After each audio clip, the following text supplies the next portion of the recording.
5 etiquettes for reading the Holy Quran.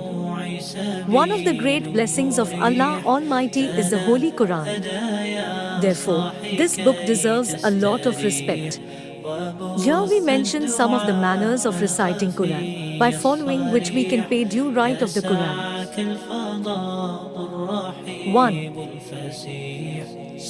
The Holy Quran should always be touched after cleansing by ablution.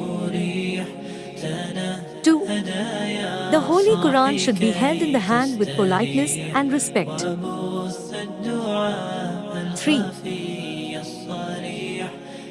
Learn to recite the Quran with correct pronunciations. 4. Understand the Quran and follow its commands.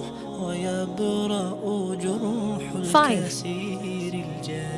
The Holy Quran should be kept in a holy and high place.